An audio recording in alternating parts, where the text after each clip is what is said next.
I wrote a letter to my dad last night. I haven't seen him in years. He wasn't a deadbeat, he just couldn't beat death, which is why I'm so obsessed with not wasting my breath. You see, life is short, so I write to extend it. And I will never understand why good lives must be ended, but they say God works in mysterious ways. And that's probably my favorite phrase. You don't always have to know what's going on, just know that you'll always be okay. I wrote a letter to my dad last night.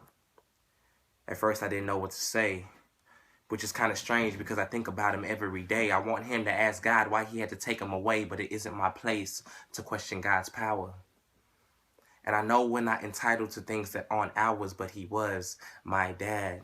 The closest thing that I had to God on earth. I was made in his image and I was also his first child. And if I had to walk 10,000 miles, I'd go as far as I have to if I could just get a chance to see you again. I wrote a letter to my dad last night. And it says, "Hey Dad, I miss you.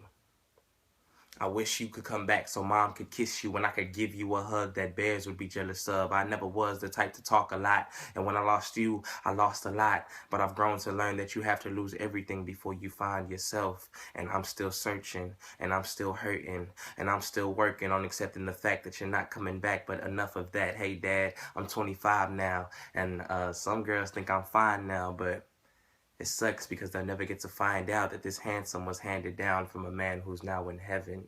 2 years before I turned 11, God gave you 2 wings and forced me to find mine on my own. Every father-son activity I had to do alone.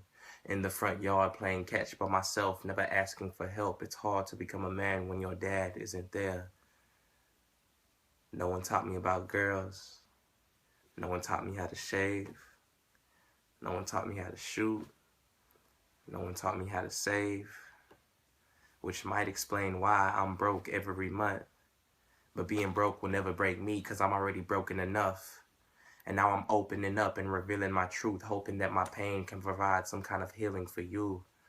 I wrote a letter to my dad last night, but I didn't finish it because I'm living it. And if you've ever lost a loved one, just know that they're living in you. No one ever really dies. It's just that we can't see them. And it isn't till they're gone that we realize we need them. So for the ones that are still alive, next time that you see them, tell them how much they mean. So you won't end up like me, having to write them a letter that they'll never get to read.